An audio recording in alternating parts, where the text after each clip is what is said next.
Welcome back to my favorite video of the year, the Industrial Design Trends video for 2024. In this video, we take a look at the hottest trends in industrial design and physical product design. So if you're an industrial designer looking for the hottest trends in the industry, or you're just curious about what all those design nerds are doing, today we're going to look at what's going on, what's hot, and what's cool. And it's going to be a good one. In this video, we got some fat things, skinny things, subtle things, loud things, and even a super futuristic trend coming out of Asia. As always on Some Great Things, we'll be designing a product with our trends video. And this year, since I like to sit a lot, we're going to design some chairs. So join me as I take a look at the hottest trends and let's go.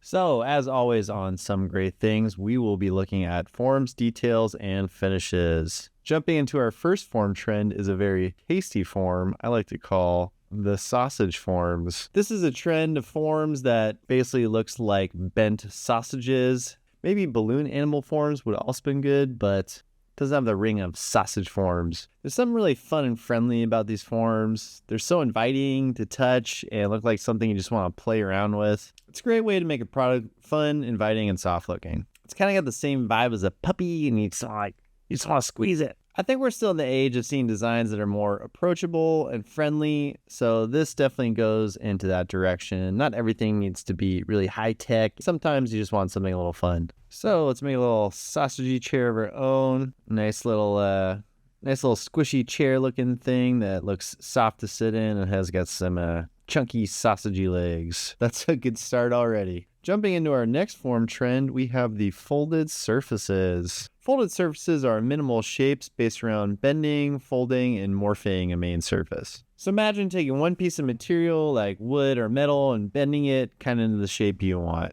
You see this a lot, especially with furniture, and can be used really quite nicely on lighting and electronic devices too. There's a really cool vibe to the soft surface. It's got sort of this contrast between these soft bends and these hard, flat surfaces. This also gives a nice mix of flowing versus structure, which is something I also talked about in my video about timeless design, if you haven't seen that. And a lot of companies are looking at working with wood as a more sustainable alternative to synthetic materials. So I think that's maybe one reason you kind of see this coming up. It's very natural looking. It's also just cool, isn't it? Yeah, it's like a nice style. So let's take this idea and make our own version of a chair and make kind of a bent lounge chair thingy. So here we have this kind of bent form and all bends around one piece. Kind of more of a lounge chair than a dining chair. Nice chunky big boy. I think we're starting off good this year. We're gonna have a good time. Moving to the next form trend, we have the Lattice Frame trend. I had a hard time coming up with a name for this one, but I think you can see what this is and kind of get what I mean.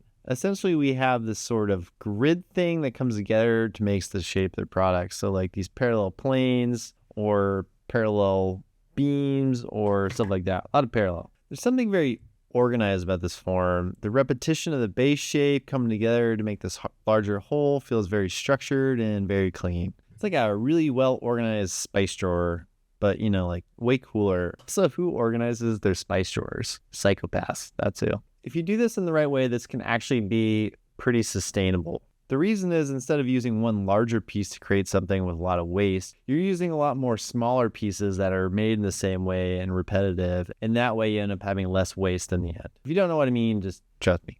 It makes sense. So I have this idea for this that we can make a dining chair out of a nice lattice. So we can take kind of these parallel planes and put them all next to each other and then wrap that around with something. We have this nice dining chair form. Pretty cool stuff. And on that note, we have finished the forms and we're now moving on into the details. So jumping into our first detail trend is the Debos Logo. What this is taking the brand or logo or brand name of your product and basically pressing it into the surface so you have the indent of your logo in the surface. The style of doing this kind of logo into a product isn't a new thing, but it has picked up in popularity in recent years. You don't need to add any extra parts to create the logo, especially if you're already doing an additive process like injection molding or something like that. That's why you also see this on more sustainable projects. There's no additional parts that you have to put on to the surface or no additional coatings. And also there's nothing to disassemble if you need to repair this. Also makes it easier to recycle. You know, I always really liked this style of logo, and I'm actually really happy to see it coming back into trend. It's very minimal, but somehow really rugged at the same time. It almost brings sort of a handcrafted vibe to things that usually aren't very handcrafted. It's also a nice way to visually break up a big surface without really messing up the overall vibe of the surface too much. So I think this would be a great thing to add into our sausage chair, give a little bit of asymmetry, make this chair a little bit more interesting, and really just break up that surface a bit. Oh yeah, you know, it's all about those nice little details that really make things, and this little logo really makes this thing nice. So moving to the next trend, we have the details of the big circles. Not Lego. I swear it's not Lego. If you watch my videos, you know I'm really into hole patterns, which is a really weird thing to be into, but I guess that's my life. So this is basically like a normal hole grid, or kind of like a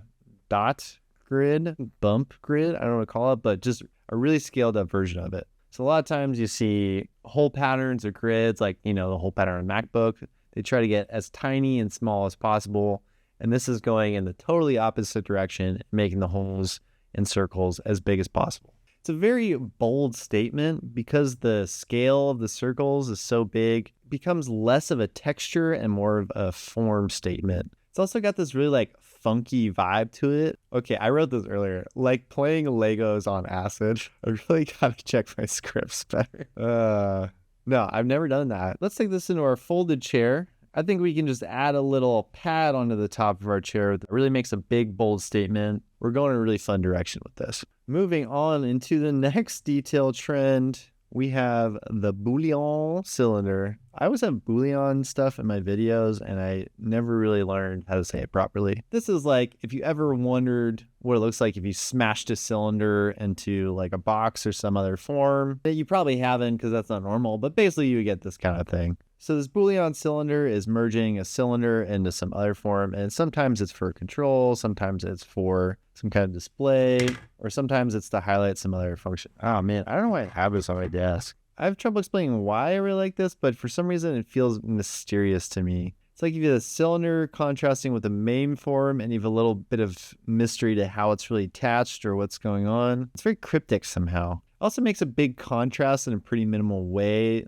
Like cylinders and boxes are very functional shapes, and if you have both of those and you really need them, this remains a very functional form, but also not too boring. It's also a bit of a highlight, so especially if you have like a function or an interaction you want to show, this is a great way to make the thing pop in a way that's just using geometry rather than colors or finishes. I think this is a good example of things you see in what I call the post-minimal era. Minimalism is still quite in trend, but designers are really pushing away from being too minimal and starting to explore things that are still kind of minimal, but not as boring. So let's try to make our chair still minimal, but not as boring, and update our little lattice grid chair. I added these little cylinder feet thingies on here to kind of just give the legs a little bit more something interesting going on. Good idea, me. Wow, that was some great details, I'd say. Let's jump into the finishes. And I think a lot of people watch these videos looking out for what's the color of the year industrial design. This year, it is definitely the color sand.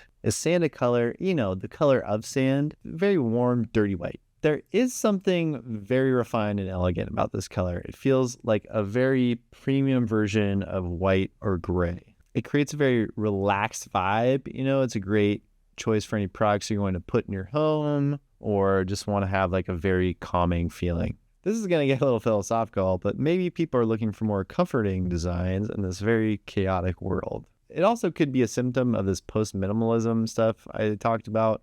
People trying to find a less boring version of very minimal designs. I really don't know why this is popular, but it is. It looks cool, and we're going to use it on one of our chairs. So let's put this into our sausage chair. Oh yeah, wow. That was really the detail that took this from a silly, fun design into a serious piece of furniture for your home. I'm really digging the sausage trends here. This really came together. It was pretty easy to do, actually. Moving into the next finished trend is a highlight color this time, and we got the orange highlights. I love a little pop, and this is a bit of pop. If you got a product that needs a little highlight, a little pop, a little bit of bam, then this is the highlight for you. It's a very, very saturated orange and just a pop of orange on the product, often with like a white or gray or silver color in the background. It makes a little bit of excitement and draws attention to something. Sometimes it's like controls, or maybe it's like a key feature. The orange highlight really takes something that would be a rather boring color scheme, like a mostly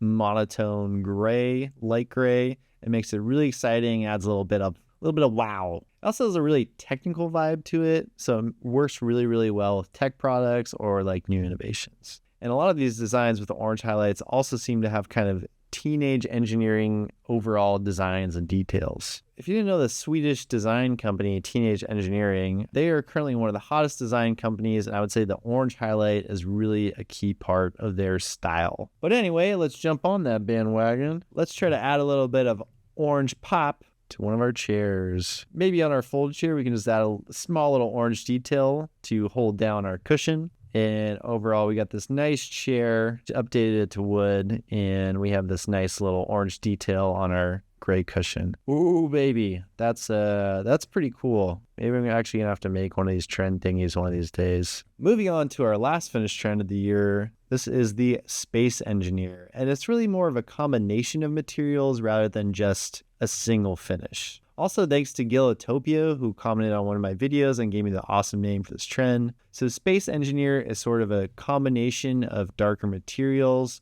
So you often have like this matte metal or metal colored material with this black material, which is a lot of the times glossy, but not always. So it's like a lot of metallic with black kind of stuff. This is a super techie style. It looks very modern, almost looks futuristic in a way, but not too futuristic. And it's also very heavy on the contrast. So you have this very contrast between light and dark, rough and glossy, and a lot of times opaque and transparent. And there's a lot going on in these designs, but they get very interesting. You see this a lot from hardware brands coming out of Asia right now, especially Shenzhen companies. And it seems that Asian brands are using this style a lot to showcase their awesome tech skills. So I think we should also use this to showcase one of our designs. And let's add this in one of our chairs. Boom. So we added this Space Engineer finishing, so the metallic with the black, and I put a little see-through black top on this thing. Dope shit. Now we got this really cool design, really just takes it a notch, makes this like a super techie, futuristic kind of chair. It's ready for space. So we have our 3 chairs, sausage chair with the embossed logo and the sand color. We have our folded chair with the big circles and the orange highlight. And finally, we have our lattice chair with the Boolean Cylinder detail and the Space Engineer color styling. So that's it for this video. I hope you enjoyed taking a look at what slaps right now, as the kids say. Bet. If there's any trends you think I missed in this video, please let me know in the comments. Thanks for watching Some Great Things. Hope you have a great start to 2024, and I'll see you in the next one. Toodles. 6.